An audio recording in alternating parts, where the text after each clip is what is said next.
तो प्यारे बच्चों, मैं एक बार फिर से आपका स्वागत करता हूँ मेरे चैनल पर। और हम लोग पढ़ रहे थे बेटा एनसीईआरटी क्लास 6 सिविक्स। बुक का नाम है सोशल एंड पॉलिटिकल लाइफ 1। तो हम लोगों ने पहले 4 चैप्टर कवर कर लिए थे बेटा, जिसमें हमने 4th चैप्टर जो था वो पंचायती राज हमने पढ़ा था, है ना। कैसे पंचायत के इलेक्शन होते हैं, क्या क्या काम होते हैं पंचायत के। तो आज हम उसी में रूरल एडमिनिस्ट्रेशन के अंडर बेटा 5th चैप्टर पढ़ेंगे, जिसका नाम है रूरल एडमिनिस्ट्रेशन, है ना। अगर आपने मेरे पहले वाले वीडियोस नहीं देखे हैं तो आप मेरे चैनल पर जाकर देख सकते हैं, प्लेलिस्ट में आपको मिल जाएंगे, है ना। और अगर आपको अच्छे लग रहे हो तो बेटा प्लीज़ सब्सक्राइब तो ज़रूर कर लो, है ना। शेयर नहीं भी कर पाते हो किसी ग्रुप वगैरह में, अभी आप छोटे हो, तो सब्सक्राइब करने में कुछ नहीं होता, सिर्फ एक बटन दबाना, उससे आपका कुछ नहीं बिगड़ेगा बेटा, और लाइक कर सकते हो। तो चलो आज के चैप्टर की शुरुआत करते हैं ना। रूरल का मतलब होता है ग्रामीण। वहाँ पे कैसे बेटा काम किया जाता है, कैसी कैसी चीज़ें होती हैं, उसके बारे में ही आज पढ़ाई करेंगे हम, है ना। देर आर अबाउट 6 लाख, ये देखो कितने हमारे यहाँ कितने गांव हैं बेटा, 6 लाख गांव है हमारे देश के अंदर, है ना। इतना बड़ा देश हमारा। Taking care of their needs for water, electricity, road connections is not a smaller task, है ना। In addition to this land records have to be maintain and conflicts to need to be dealt with. Conflicts क्या होती है बेटा, लड़ाई झगड़े आपस में जो हो जाते हैं ज़मीन वगैरह को लेके, उन पे भी कंट्रोल रखना पड़ता है ना। A large machinery is in place to deal with all of this.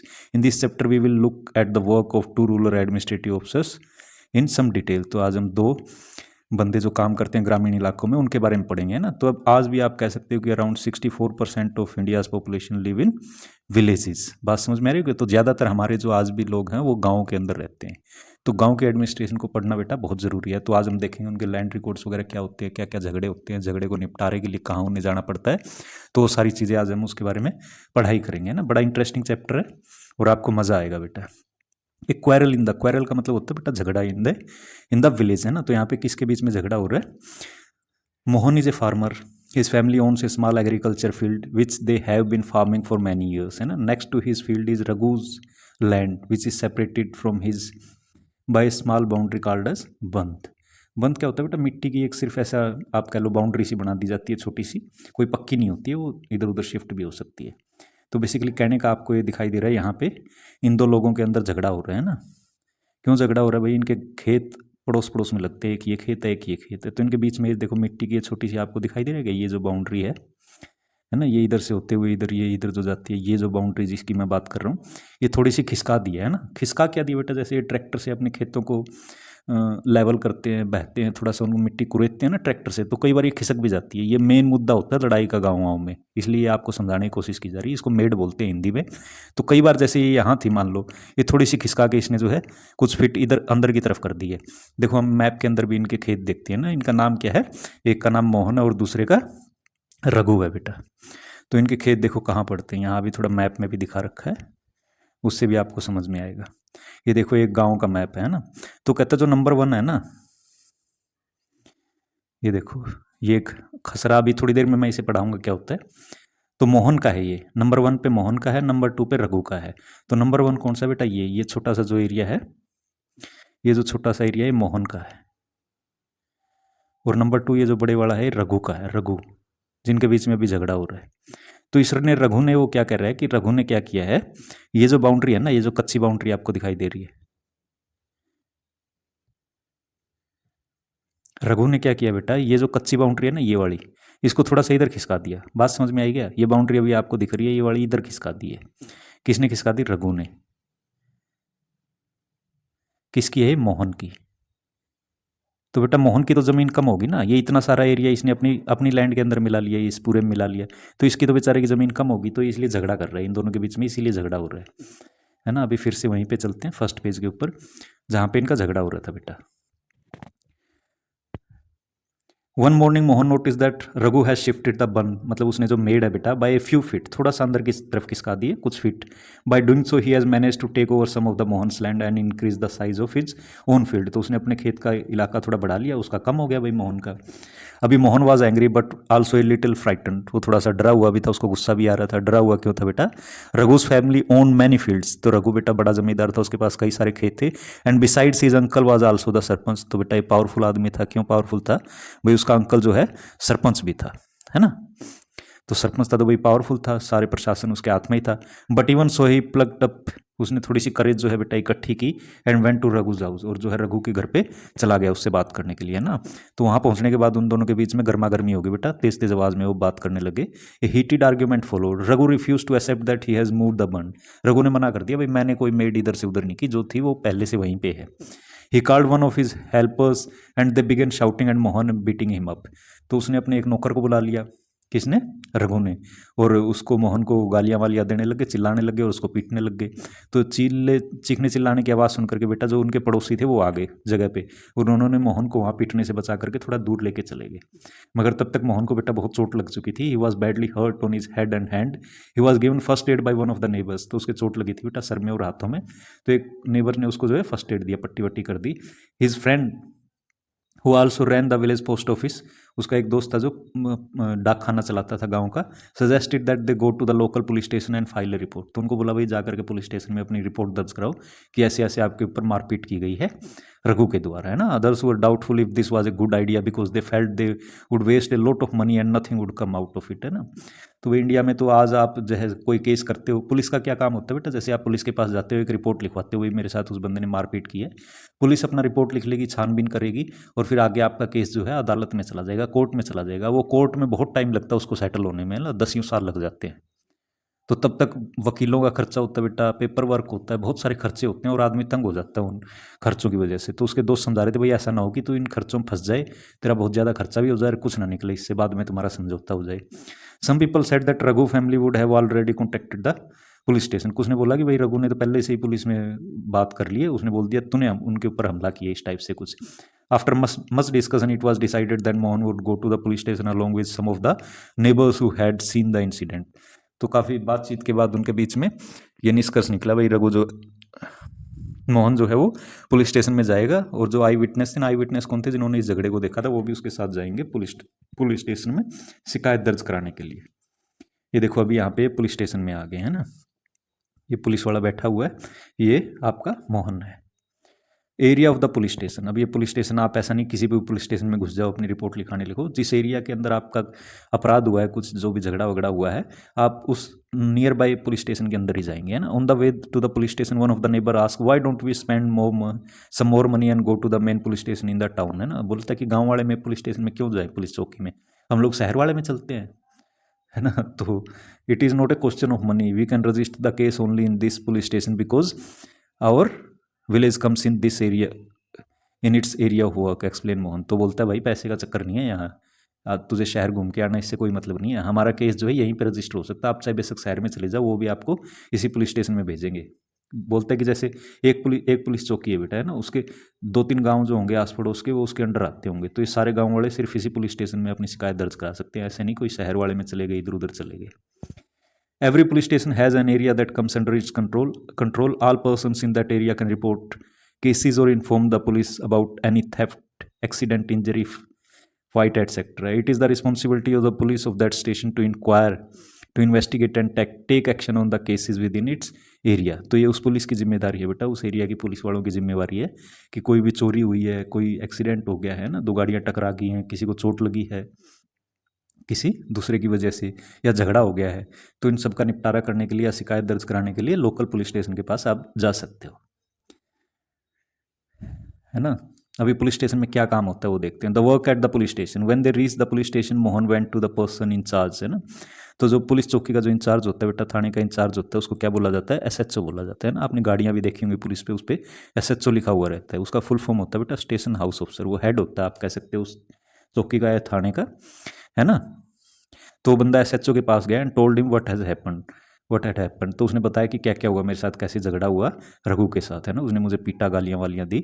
He also said that he wanted to give the complain in writing, उसने बोला कि मैं लिखित में आपको शिकायत देना चाहता हूँ। एक तो वर्बल होता है बेटा, बस आपने जाके बोल दिया, एक होता है राइटिंग में देना कि मैं आपको लिखित में देना चाहता हूँ। तो एसएचओ वैसे गुस्से में बैठा हुआ था, वो कहाँ मदद करते हैं पुलिस वाले बेटा, है ना। तो SHO rudely brushed him aside saying that he couldn't be bother to waste his time writing down minor complaints, है ना। बोला ये छोटी सी बात हुई है, तुम 2 लोगों का आपस में झगड़ा है, इसके ऊपर मैं अपना टाइम वेस्ट नहीं करूंगा कि मैं इंक्वायरी करने के लिए वहाँ तुम्हारे गाँव में चक्कर लगाता फिर इस चीज़ के लिए। Mohan showed him is injuries but the SHO did not believe, Mohan ने भाई अपने वो दिखाई भी कि ये देखो मेरे यहाँ पट्टी लगी है, मेरे सर में चोट लगी है, मगर एसएचओ को उससे कोई फर्क नहीं पड़ा बेटा। मोहन वॉज पजल्ड, मोहन अब यहाँ तंग हो गया बेटा, एकदम कंफ्यूज हो गया कि अब क्या करना चाहिए, है ना। Did not know what to do, he was not sure why his complaint was not being recorded, क्योंकि पुलिस अपना काम नहीं बढ़ाना चाहती थी बेटा, उसकी शिकायत दर्ज करके फिर उन्हें इन्वेस्टिगेट करना होता, पूरी कागजी कार्रवाई होती, ज़्यादा ज़रूरी होता तो बेटा रघु को उन्हें गिरफ्तार भी करना पड़ता, जो कि एक पॉलिटिकल, जो मतलब आप कह सकते हो इन्फ्लुएंशियल बंदा था गाँव का, क्योंकि उसके वो अंकल जो थे वो सरपंच थे, है ना। He went and called his neighbours into the office, तो जो ये अभी ये बाहर जाता है मोहन, और जो आस पड़ोस वाले थे जिन्होंने इस झगड़े को देखा था उनको बुला करके लाता है, भाई मेरी बात तो ये सुन नहीं रहा, तुम लोग आके बोलो, है ना। They argued strongly that Mohan had been beaten in front of them and they had rescued him, तो जो पड़ोसी थे बेटा उन्होंने तो मदद कर दी मोहन की, उन्होंने बोला भाई हमारे सामने झगड़ा हुआ था और इस बंदे को पीटा गया, आप इसकी शिकायत क्यों नहीं दर्ज कर रहे हो, है ना। वो बोलते हैं कि अगर हमने इसे नहीं बचाया होता तो इसके ज़्यादा चोटें लग सकती थी। They insisted that the case should be registered, उन लोगों ने बोला कि नहीं केस तो रजिस्टर होना चाहिए, क्यों नहीं होगा, है ना। Finally the officer agreed, he asked Mohan to write down his complain, तो फाइनली जो है वो एसएचओ था वो मान गया और बोला कि अपनी कंप्लेन लिखित में हमें दे दो। Also told the people that he would send a constable next day to investigate the incident, तो उसने बोला कि अगले दिन मैं एक सिपाही को भेज दूंगा जो जाकर के वहाँ जांच पड़ताल करेगा कि क्या हुआ था क्या नहीं हुआ था, और उसके बाद आपका केस जो है रजिस्टर हो जाएगा, है ना। तो बेटा यहाँ कई सारी बातें आ गई। If there is a theft in your house which police station would you go to register your complain, ये तो बेटा गांव का था, एक पुलिस चौकी है, एक थाने के अंडर कई सारे गांव आते हैं, ऐसे ही आपके शहर में ही बहुत सारे थाने होते हैं बेटा, कोई अर्बन स्टेट होता है, कोई सदर थाना होता है, कोई इस गली का थाना होता है, कोई कुछ का होता है, तो उसके अंडर कई सारे जैसे मोहल्ले आ गए या कुछ पॉपुलेशन आ जाती है, तो जो भी आपके एरिया का पुलिस स्टेशन होगा आप उसी में जाके अपनी कंप्लेन रजिस्टर कर सकते हो। What was the dispute between Mohan and Raghu, उनका जमीन का झगड़ा था बेटा, वो कह रहे थे बाउंड्री जो है रघु ने शिफ्ट कर दी है उसकी, है ना, थोड़ा सा अपने खेत में मिला लिया, ये बाउंड्री जो यहाँ थी उसको यहाँ शिफ्ट कर दिया है। Why was Mohan worried about picking A quarrel with Raghu, क्योंकि रघु भाई जो है वो उसका चाचा अंकल जो था वो सरपंच था, उसकी कई सारी ज़मीन थी, वो बड़ा जमींदार था, इन्फ्लुएंशियल था, इसलिए उससे झगड़ा मोड़ लेते टाइम थोड़ा डर रहा था। Some people said Mohan should report the matter to police and others said he should not. What were the argument they gave, है ना। एक तो बोला कि भाई झगड़ा आप दोनों के अंदर हुआ, आपसी समझौते से हो जाए वो ज़्यादा बेटर रहा, आप इसे रजिस्टर करोगे फिर पुलिस केस होगा, फिर केस चलेगा कोर्ट के अंदर, वो बहुत टाइम कंज्यूमिंग और मनी कंज्यूमिंग है, इसलिए वो कह रहे थे कि आपस में निपटा लो झगड़े को। और दूसरे वालों ने बोला नहीं भाई झगड़ा हुआ है ऐसे तो मानेगा नहीं और सर पे चढ़ जाएगा, तो आपको जो है पक्का जो है शिकायत दर्ज करनी चाहिए। अभी यहाँ आ जाते हैं, show the about situation in the police through a skit, है ना। आपने अगर आपकी मैडम ने स्किट करवाई है तो आप समझ लो कि मैडम बहुत अच्छी है बेटा। देन टॉक अबाउट हाउ, आप लोगों को जो थाने के अंदर हुआ वो एक स्किट के थ्रू से आपको प्रेजेंट करना है।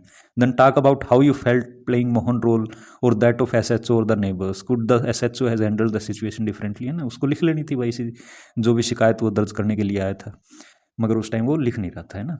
अब मेंटेनेंस ऑफ रिकॉर्ड, वो तो हमने पुलिस वाला देखा बेटा, अब ये लैंड रिकॉर्ड्स का पता कैसे चलता है, किसकी ज़मीन कौन सी है, ये कहाँ दर्ज रहता है, उसके बारे में अभी हम पढ़ाई करेंगे। मेंटेनेंस ऑफ लैंड रिकॉर्ड्स, है ना। You saw that Mohan and Raghu were arguing heatedly whether the common boundary of their fields had been shifted, तो बोले कि उन दोनों के बीच में झगड़ा चल रहा था कि भाई जो उनके खेतों के बीच की जो बाउंड्री थी वो थोड़ी सी शिफ्ट कर दी थी, किसने, रघु ने शिफ्ट कर दी थी बेटा, है ना, ऐसा मोहन का कहना था। तो पता कैसे चलेगा वो बाउंड्री कहाँ थी, तो अभी उसी के बारे में हम लोग जानते हैं। Isn't there a way by which they could have settled this dispute in a peaceful manner, क्या कोई ऐसा तरीका भी था बिना पुलिस के पास जाए ये काम हो सकता था कि इसे आराम से ये लोग सेटल कर लेते। Are there records that show who owns what land in the village, let's find out how this is done, है ना।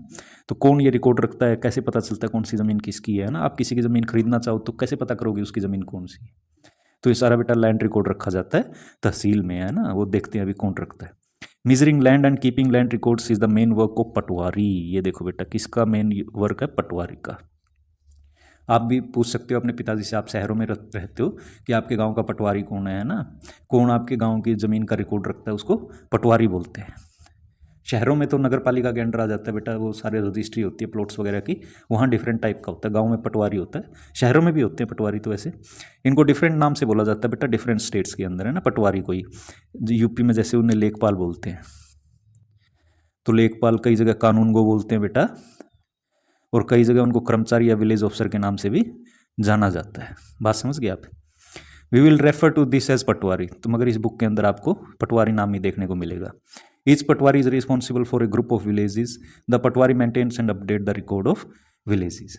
तो बेटा कई छोटे गांव होते हैं तो 2-3 गांव को एक पटवारी देखता है, अगर ठीक ठाक से गांव है तो एक गांव का एक पटवारी होता है ना, वो सारा रिकॉर्ड रखता है लैंड वगैरह का, गांव में सारा नक्शा वगैरह बना के रखता है। द मैप एंड द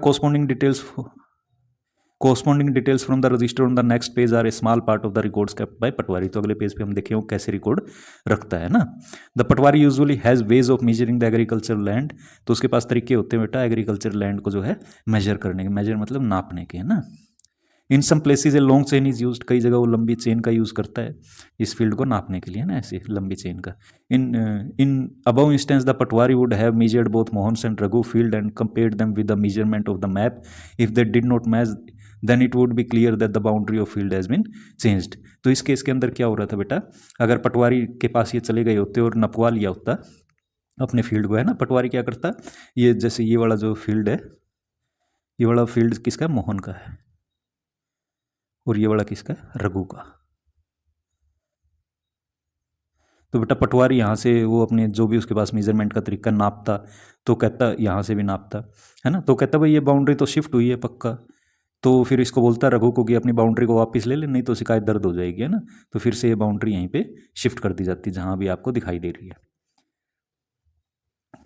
तो इस तरीके से वो अपने जो भी उनका झगड़ा था उसको आराम से निपटा सकते थे, है ना। Find out the terms use for the Patwari in your state, तो हमारे स्टेट में तो बेटा पटवारी यूज़ होता है, आपके में आप देखना कानून गो लेखपाल विलेज ऑफिसर क्या बोलते हैं उसको, है ना। If you live in rural area find out, अगर आप गांव में रहते हैं तो ढूंढने की कोशिश करो। How many village is the Patwari of your area maintain land records of, आपके गांव का पटवारी कितने गांव का लैंड रिकॉर्ड रखता है। How do people in village contact him और हर, वो गाँव का ही कर्मचारी होता है बेटा, गाँव में आता है, उसका ऑफिस होता है, बहुत बार उसको आना पड़ता है, कई बार वो फील्ड्स में भी रहता है, काफ़ी टाइम वो तहसील में भी रहता है, पटवार खाना करके एक जगह होती है वहाँ बैठा रहता है, आप उससे जाकर के तहसील में ही मिल सकते हो, कोई ऐसी बड़ी बात नहीं है, और वो छोटे रैंक का ही अधिकारी होता है, ऐसा कुछ नहीं, आप आराम से उससे मिल सकते हो, है ना। The patwari is also responsible for organising the collection of land revenue from the farmers and providing information to the government about the crops in his area. तो लैंड रेवेन्यू तो बेटा आजकल लिया नहीं जाता है, अंग्रेजों के टाइम पे लिया जाता था, है ना। गाँव वाले आजकल जो किसान होते हैं खेती के ऊपर कोई टैक्स नहीं लिया जाता, और वो ये भी ब्यौरा तैयार करता है बेटा किस एरिया में कितनी कौन सी फसल बोई गई है ना। This is done from the records that are kept, आजकल तो ऑनलाइन हो गया वैसे, मगर ये अपने रिकॉर्ड्स में भी मेंटेन करके रखता है। This is done from the records that are kept and this is why it is important for patwari to regularly update this records, है ना। ये देखो ये पटवारी यहाँ पे जैसे आपको दिखाई दे रहा है ना, ये यहाँ पे आया हुआ है, ये यहाँ पे आया हुआ है ना पटवारी, ये पटवारी यहाँ पे आया हुआ है, आपको दिखाई दे रहा है ना अभी, और ये इनके गांव में क्या चल रहा है उसके ऊपर, ये इनके गांव में क्या बता रहा है कि भाई ये ऐसे ऐसे ज़मीन जो है इसकी है, इसकी है, ये अपना कागज़ वगैरह लेके आता है और यहाँ पे पैमाइश वगैरह करता है। ये बेटा द खसरा रिकॉर्ड ऑफ द पटवारी, है ना। आप अपने पिताजी वगैरह से वो ज़मीन की रजिस्ट्री वगैरह या गांव का जो रिकॉर्ड वगैरह होता है ना ज़मीन का, वो निकलवा के देखना, उसके अंदर इसी टाइप से लिखा हुआ मिलता है ना, ये इस टाइप का ही रिकॉर्ड आपको देखने को मिलेगा। The Khasra record of Patwari gives you information regarding the map given below. It identifies which plot of land is owned by whom. Look at both the records and the map and answer the question given below regarding Mohan and Raghu's land. तो कहता है कि भाई इस type का record एक बना करके रखता है। यहाँ पे जैसे लिख रखा है बेटा किला नंबर 1 या प्लॉट नंबर 1, कितने एरिया कितना है उसका 0.75 हेक्टेयर्स है ना, ये हेक्टेयर एरिया यहाँ दे रखा है। किसके नाम पे रजिस्टर्ड है, मोहन के नाम पे रजिस्टर्ड है, सन ऑफ राजाराम, कौन से गाँव का है, अमरपुरा गाँव का है। क्या ये किसी को उसने रेंट पे दे रखी है, किराए पे दे रखी है, नहीं दे रखी है ना। इसके अंदर फसल कौन सी बोई है बेटा, सोयाबीन बोई है। कितने एरिया में बो रखी है, पूरे एरिया में 0.75 हेक्टेयर्स के अंदर ये फसल बो रखी है। यहीं पे बेटा नीचे आपको दिखाई दे रहा होगा, ये देखो इसका जो रघु का एरिया हो 3 हेक्टेयर का, 3 हेक्टेयर का मतलब बड़ा एरिया हो गया है ना। 2 नंबर पे इसका प्लॉट नंबर, या आप कह सकते हो कि इसका किला नंबर 2 है। किसके नाम पे रजिस्टर बेटा, रघुराम के, कौन है, सन ऑफ रतनलाल है, विलेज अमरपुरा का, है ना। रेंट पे दे रखी है, नहीं खुद खेती करता है। क्या बो रखा है उसने बेटा, सोयाबीन बो रखा है, कुछ में कुछ जो है वीट बो रखा है, और इरीगेटेड लैंड है अपना, उसने ट्यूबवेल वगैरह लगा रखा होगा। क्या पूरे एरिया पे खेती कर रहे हैं, नहीं, ये देखो ये 2.75 पे कर रहे हैं, थी इसकी 3 तो 1, अच्छा पहले एरिया जो सोयाबीन बो रखा है बेटा उसने 1.7 हेक्टेयर पे बो रखा है, और जो वीट जो है उसने 0.25 हेक्टेयर पे। और फैसिलिटी क्या है इसके अंदर, वेल है, वेल मतलब कुआं खोद रखा है इसने, ट्यूबवेल लगा रखा है अपने खेत में, है ना। फिर ये इसके साथ ही 3 नंबर किसका है, जो प्लॉट नंबर 3 है या किला नंबर 3 है, वो मध्य प्रदेश 6 हेक्टेयर का बेटा, ये मध्य प्रदेश गवर्नमेंट का मतलब सरकारी इलाका है, सरकारी एरिया है, कोई खेती नहीं हो रही इसके अंदर और कुछ नहीं है। यहाँ पे भी एक कुआं है, ठीक है ना। अभी आगे बढ़ते हैं बेटा। Who owns the land south of, अच्छा अब ये मैप और देख लेते हैं बेटा। मैप हमने पहले भी ज्योग्राफी के अंदर पढ़ लिया, अगर आप लोगों ने वो वीडियो नहीं देखी है तो आप वहाँ जाकर के देख सकते हो। डायरेक्शन बता रहे हैं, नोट डायरेक्शन है। यहाँ पे आपको 1 नंबर हमने देखा ही था बेटा, किसका है, मोहन का है ना, मैंने कई बार बता भी दिया है। 2 नंबर किसका बेटा, रघु का है। और 6 नंबर किसका है बेटा, ना 3 नंबर किसका है, 3 नंबर बेटा गवर्नमेंट का है, किसका, मध्य प्रदेश गवर्नमेंट का, है ना। तो पूछ रहे कि who owns the land south of Mohan, तो बेटा नॉर्थ इधर है तो साउथ इधर है, तो मोहन के साउथ में कौन है, रघु है भाई, ये रघु है ना। Mark the common boundary between the Mohan and Raghu's land, common boundary बताओ, वो कह रहे हैं कि कॉमन बाउंड्री आपको दिखाई दे रही है इसमें, कौन सी वाली कॉमन बाउंड्री, तो ये रही बेटा कॉमन बाउंड्री, है ना, ये कॉमन बाउंड्री है, दिखी कॉमन बाउंड्री आपको। Who can use field number 3, field number 3 को कौन यूज़ कर सकता है, कोई नहीं यूज़ कर सकता, गवर्नमेंट का है, आप ऐसे कब्जा नहीं कर सकते गवर्नमेंट की ज़मीन पे। What information can you get from 2 and 3 number fields, है ना। 2 एंड 3 नंबर से क्या बेटा, एक तो कुआं है इसके अंदर, ये तो ग्रास लैंड है, इसके अंदर भी एक कुआं है, कुआं मतलब ट्यूबवेल लगा हुआ है बेटा, है ना। और ये ग्रास लैंड है, इसके अंदर आपको पेड़ वगैरह ये दिखाई दे रहे हैं, है ना। ये ट्री है, ये ट्री, ये जो है ट्यूबवेल लगा हुआ है, ये भी ट्यूबवेल लगा हुआ है। ये ग्रास लैंड है, बेसिकली घास वगैरह उगता है, इनमें तो खेती होती है ना। बाकी आपको बेटा ये बाउंड्री दिखाई दे रही है ना, ये वाली जो ये इस टाइप की लाइन है वो बाउंड्री दिखाती है, वेल को दिखाती है, मुझे कैसे पता लगा, वो इसी से पता चला है। और ये ग्रास लैंड को दिखाती है, ये वाला जो पोर्शन आपको दिखाई दे रहा है ग्रास लैंड है। ये कच्चा रोड है, ये वाला जो है आपको, ये कच्चा रोड है, इधर भी ये कच्चा रोड है। और जो डबल करके ऐसे दिखा रखा है ये पक्का रोड है, मेटल रोड है, मतलब सड़क है ये कच्ची पगडंडी है बेटा। ये ट्री को दिखा रहा है, ये मैप से हमें इतनी जानकारी मिल पाती है ना। And keeping track of all this is the work of revenue department of the government, तो बेटा पटवारी, तहसीलदार और उसके ऊपर डीसी वगैरह जो आते हैं, डीएम जिनको बोल देते हैं, ये सब रेवेन्यू डिपार्टमेंट के बंदे हैं ना। Senior people of this department supervise the patwari's work, तो इनके जो सीनियर होते हैं वो पटवारी कैसा काम कर रहा है, ऐसा तो नहीं रिश्वत लेके वो रघु की साइड ले लेगा, है ना, तो उस काम ठीक से कर रहा है या नहीं, उसके ऊपर भी ऑफिसर्स होते हैं, वो देखते रहते हैं इन चीज़ों को। All state in India are divided into districts, है ना। आपका भी कोई डिस्ट्रिक्ट होगा बेटा। For managing matters related to land this districts are subdivided, तो जो डिस्ट्रिक्ट होता है बेटा वो भी सब डिवाइडेड होता है, और भी छोटे छोटे पार्ट्स के अंदर, है ना, क्या छोटे छोटे पार्ट्स के अंदर डिवाइडेड होता है, हम देख लेते हैं उसको क्या बोला जाता है ना। ये डिस्ट्रिक्ट है मान लो कि this sub divisions of districts are known by different names as tehsil, तो इसको बेटा एक तहसील बोल दिया है ना। एक डिस्ट्रिक्ट में कई सारी तहसील हो सकती है, क्या नाम है इसका, तहसील। तहसील कई जगह इसको तालुका भी बोला जाता है बेटा, इस टाइप से बोल दिया जाता है ना। At the head of district, at the head in the district, क्या दे रखा है, at the head is the district collector, तो डिस्ट्रिक्ट का जो बेटा हेड होता है वो डीसी होता है, या डिस्ट्रिक्ट कलेक्टर उसको बोल देते हैं, कई जगह डीएम भी बोलते हैं। And under under her are revenue officers known as tehsildar, तो ये जो तहसील का होता है बेटा, इसको जो हेड होता है उसको तहसीलदार बोला जाता है ना। They have to hear dispute, उन लोगों को ये लोगों की समस्याओं को सुनना पड़ता है। They also supervise the work of patwari's and ensure that records are properly kept and land revenue is collected, तो बेटा वो पटवारी कैसा काम कर रहा है उसके ऊपर भी नजर रखते हैं कि वो ठीक से अपने रिकॉर्ड मेंटेन कर रहा है या नहीं कर रहा है। They make sure that the farmers can easily obtain copy of their records, students can obtain their caste certificates, etc. The tehsildar office is where land disputes are heard, तो बेटा तहसील आप सुना होगा आपने, तहसील में जा रहा हूँ मैं, तालुका में जा रहा हूँ, तहसील ही मेनली नॉर्थ इंडिया के अंदर तो चलता है। तो तहसील का मतलब हो गया कि आपके आधे से ज़्यादा काम तो वहीं से निपट जाते हैं ना। लैंड रेवेन्यू रिकॉर्ड आपको अपनी रजिस्ट्री की फ़र्द निकलवानी है या पेपर निकलवाने हैं, तो आप तहसील में जाओगे, एक छोटी सी फीस दोगे, आपको पेपर दे देते हैं ना, जिसके ऊपर ये सारी चीज़ें मिल जाएंगी जो ऊपर हमने वो देखा था, किला नंबर 1 किसका है, क्या है, कितनी ज़मीन है, किसके साथ लगती है, इस टाइप से। और आपको अपना कास्ट सर्टिफिकेट बनवाना है। कास्ट सर्टिफिकेट क्या होता है, SC ST OBC के सर्टिफिकेट मिलते हैं, आप किस कास्ट से बिलोंग करते हो, जिससे फिर आगे आपको जॉब मिलने में आसानी होती है, आप रिजर्वेशन का फ़ायदा ले सकते हो। Farmers often require a copy of land record together with a map as shown in the previous illustration, है ना, उनको बार बार इसकी जरूरत होती है। They have a right to this information, they may have to pay a small fees, उनको थोड़ी सी वो पेपर की फीस देनी पड़ती है, वो आराम से वो लैंड रिकॉर्ड निकलवा सकते हैं। However, this information not easily made available and farmers sometimes have to face many problems to get it, आजकल तो ऐसी कोई प्रॉब्लम नहीं है, वो कंप्यूटर से तभी निकाल के दे देते हैं, ज़्यादा पहले होती होगी बेटा, है ना। In some states records are now being computerized and also kept at panchayat office so that they are more easily available and regularly updated, तो आजकल तो पंचायत घरों में ही मिल जाते हैं। आप तो आजकल तो ऐसा कर दिया, ऑनलाइन कर दिया गवर्नमेंट ने, आप अपने मोबाइल से ही निकाल सकते हो, कोई ज़्यादा जरूरत ही नहीं इधर उधर चक्कर काटने की।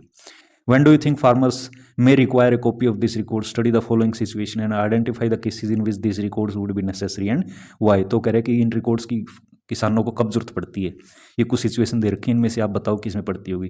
Farmer wants to buy a plot of land from another, पक्का जरूरत पड़ेगी भाई उसको लैंड रिकॉर्ड की, वो देखेगा कि कहाँ पे आपकी ज़मीन है ना।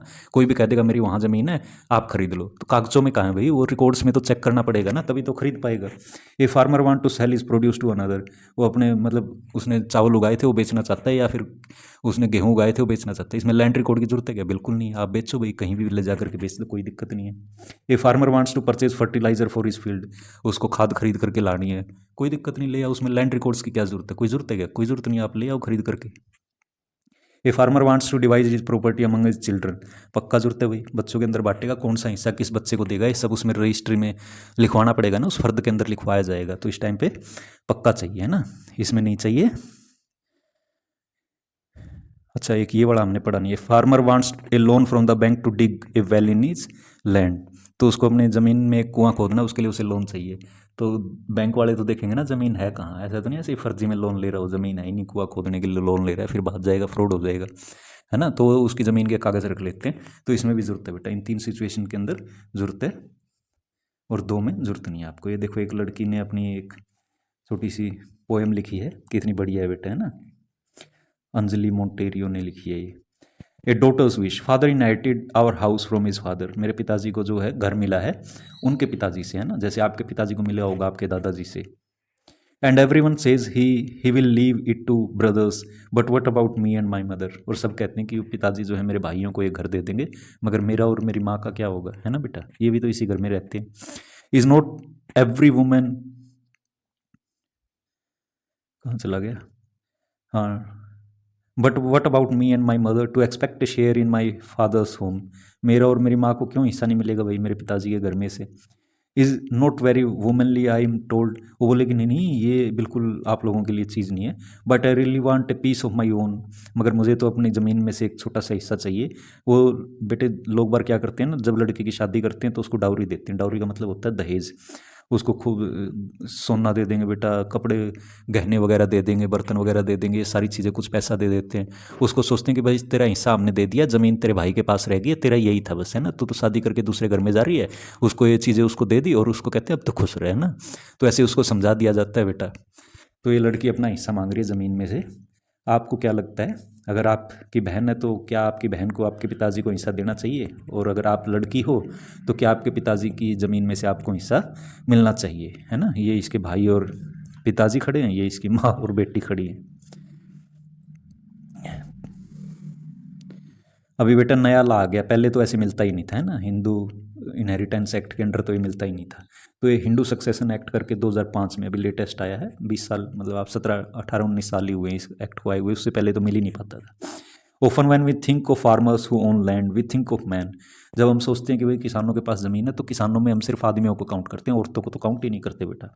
Women are seen as people who work on the fields but not as people who own agriculture land, who own agriculture land. औरतों को देखा तो जाता है कि वो किसानों के रूप में काम करती हैं, मगर ऐसा नहीं सोचा जाता कि उनके पास अपनी ज़मीन होगी। Till recently in some states Hindu women did not get a share in their families agriculture land, तो अभी पीछे से तक ये तो बताया बेटा 2005 से पहले तो औरतों को अपने पिताजी की ज़मीन में से हिस्सा ही नहीं मिल पाता था। After the death of father his property was divided equally among his sons, तो ये सालों से प्रथा चली आ रही थी कि पिता की संपत्ति जो है उसके लड़कों में बराबर बांट दी जाती थी, लेडीज़ को कुछ नहीं मिलता था, लड़कियों को कुछ नहीं मिलता था। Recently the law was changed in new law, sons daughters and their mothers in Hindu family can get an equal share of land, मगर अभी जो शेयर ये लॉ के अंदर आप कह सकते हो कानून में जो बदलाव हुआ है उसमें लड़कों को, लड़कियों को और उनकी माओं को बराबर हिस्से में प्रॉपर्टी बटेगी इनके बीच में। The same law will apply to all states and union territories, और अभी जो है सभी स्टेट्स में ये लॉ जो है लागू होता है। अभी ये देखो, this law will benefit a large number of women, for example Sudha is the eldest daughter of an agriculture family, है ना, तो इससे बहुत सारी औरतों को फायदा हुआ बेटा। सुधा जैसे है वो एक एग्रीकल्चर फैमिली से बिलोंग करती है, she is married and lives in a neighbouring village, वो पड़ोस के गांव में उसकी शादी हो रखी है और वहीं पे वो रहती है ना अपने पति के साथ। आफ्टर इज फादर्स डेथ, उसके पिताजी की मृत्यु के बाद सुधा अक्सर आकर के और अपने खेतों में काम करती है, अपने मतलब मायके वाले खेतों में या अपनी मदर वाले खेतों में, अपने फादर वाले खेतों में काम करती है। Her mother has asked the patwari to transfer the land and enter her name along with the names of all his children in his record. तो उसकी माँ ने पटवारी को बोला, भाई मेरी बेटी का जो है भी नाम रिकॉर्ड्स में चढ़ा दे कि इसके नाम पे भी इतनी ज़मीन आती है मेरे हस्बैंड के मरने के बाद, है ना। सुधा's mother confidently organizes the farming with the help of younger brothers and sister। तो अपने छोटे भाई बहनों के साथ सुधा जो है, या सुधा की माँ जो है, खेती आराम से करती है। Similarly Sudha also lives with assurance that if she ever has a problem she can always depend upon the share of his land. तो सुधा भी बेटा अपना निश्चिंत होकर रहती है कि अगर उसे कुछ हो जाता है, मान लो गंभीर बीमारी होगी, पैसों की जरूरत पड़ गई, तो उसके पास ज़मीन है जहाँ से उसके पास पैसे आ सकते हैं ना।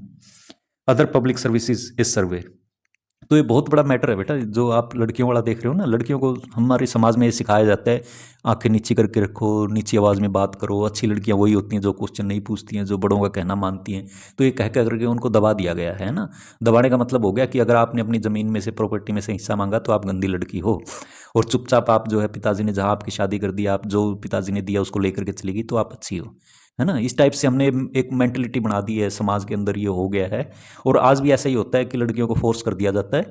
मान लो पिताजी की डेथ हो जाती है तो सभी में बराबर टाइप से प्रॉपर्टी बढ़ जाती है, मगर उनको फोर्स कर दिया जाता है कि भाई तुम्हारे नाम पे जो ज़मीन है वो अपने भाइयों के नाम पे उतरवा दो। थोड़ा सा रीज़न तो ये होता है कि ऐसा माना जाता है कि लड़कियां अपनी प्रॉपर्टी को संभाल नहीं पाएंगी। आस पड़ोस वाले, जैसे रघु और मोहन के बीच में भी झगड़ा हुआ था, अगर रघु की जगह कोई लड़की हुई होती तो क्या वो इतना झगड़ा कर पाती? क्या पुलिस के पास जा पाती? क्या वो ये सारे काम कर पाती जो रघु ने किए हैं? और क्या लोगों ने उसका इतना ही साथ दिया होता? ये सारे क्वेश्चन से बेटा आप सोच करके देखना। तो ऐसा माना जाता है कि लड़कियां जो हैं संपत्ति को नहीं संभाल पाती हैं, ऐसा माना जाता था।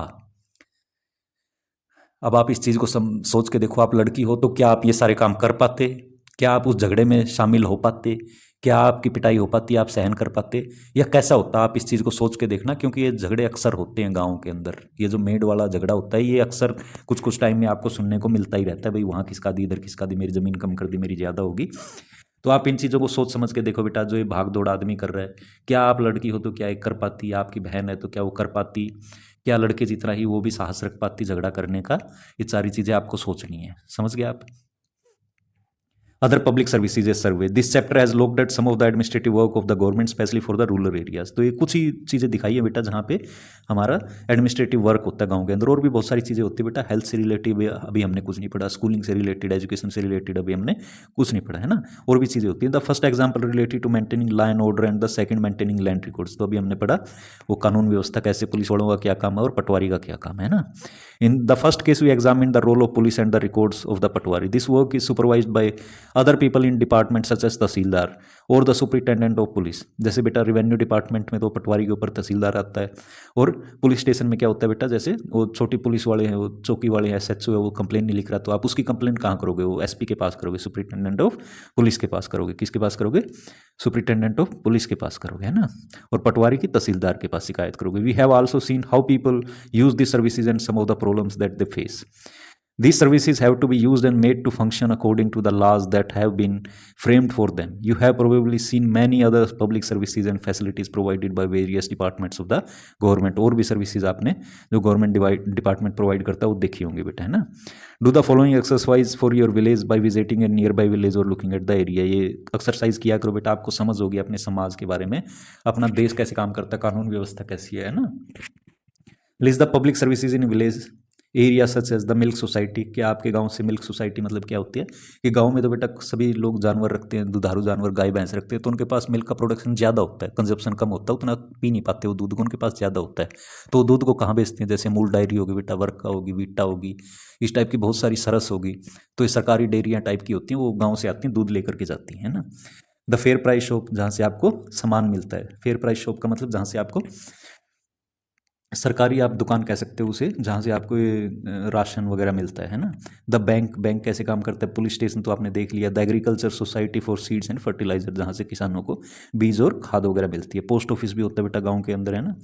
बड़ा नहीं होता तो एक सब पोस्ट ऑफिस होता है। आंगनवाड़ी होती है बेटा, आंगनवाड़ी के बारे में अपनी मदर से पूछना क्या काम करती है। वहाँ लेडीज़ होती हैं जो बेसिकली छोटे बच्चों को सिखाने का, आप कह सकते हो प्री प्राइमरी स्कूल होता है वो, और वो दवाइयाँ वगैरह बांटती है गाँव के अंदर, शिक्षा मतलब वो जैसे कि आज गाँव डॉक्टर आएगा, डॉक्टर जिनको इंजेक्शन लगने हैं, छोटे बच्चे हैं वो अपने बच्चों को लेके आ जाओ, आज इंजेक्शन लगेंगे, दवाइयाँ मिलेंगी, या कोई और आ गया टीकाकरण कर लो, कोरोना से जागरूकता, ये सारी चीज़ें आंगनबाड़ी करती हैं। क्रैच का मतलब क्या होता है बेटा, जहाँ छोटे बच्चों को रखा जाता है।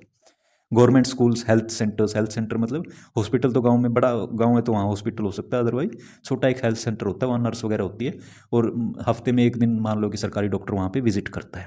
कई जगह गवर्नमेंट हॉस्पिटल्स भी होते हैं। Collect information on 3 public services, discuss with your teacher how improvement can be made in this functioning, one example has been worked out। तो इनमें क्या इंप्रूवमेंट हो सकती है बेटा, है ना, पुलिस वाले में क्या हो सकता है, तो उसके ऊपर एक एग्जाम्पल तो इन्होंने यहाँ पे वर्कआउट कर रखा है। कैसे, पब्लिक सर्विसेज है ना, वो क्या बोलता है, what did you notice about their work.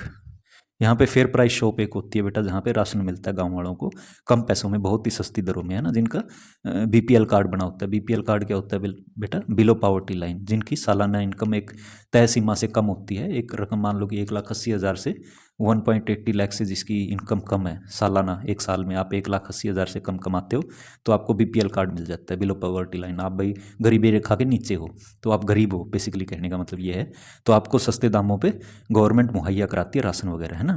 तो फेयर प्राइस शॉप वही होती है जहाँ राशन की दुकान। The shop was open, 3 people came, they all had yellow cards. Yellow card वही होता है बीपीएल कार्ड आपका जो होता है। दे ब्रोट शुगर एंड राइस, उन्होंने शुगर और राइस तो मिल गया, मगर उन्हें कैरोसिन नहीं मिला बेटा। कैरोसिन क्या चीज़ होती है, एक तेल होता है जिससे वो अपना स्टोव वगैरह जला के खाना वगैरह गर्म कर सकते हैं ना, वो नहीं मिला। एरिया कवर्ड, अभी इसके अंदर एरिया कौन सा आता है बेटा, है ना, एरिया कौन सा आता है, द शॉप कवर्स 2 villages, तो 2 पड़ोस के गांव उसके अंदर आ जाते हैं, वो उस दुकान से राशन ले सकते हैं। What do they need to do in order to use the facility, उनको क्या करना होता है बेटा, they need a ration card, जो बीपीएल कार्ड या येलो राशन कार्ड उनको ला के दिखाना होता है। This has to be made at tehsil office, और ये बीपीएल कार्ड बेटा कहाँ पे बनता है, तहसीलदार के ऑफिस में बनता है ना। फिर ये क्या होता है, प्रॉब्लम्स, उनको क्या प्रॉब्लम्स आ रही है बेटा, उनको कैरोसिन नहीं मिलता भाई, हर बार वो आते हैं बेचारे, उनको जो है कैरोसिन नहीं मिल पाता है। बात समझ में आई क्या। और problems faced by the people, अच्छा, problems faced by those managing the services, तुम सर्विस कौन मैनेज कर रहा है, जो स्टोर को रन कर रहा है, उसके पास क्या नहीं आ रहा है, कैरोसिन की सप्लाई नहीं आ रही गवर्नमेंट की तरफ से।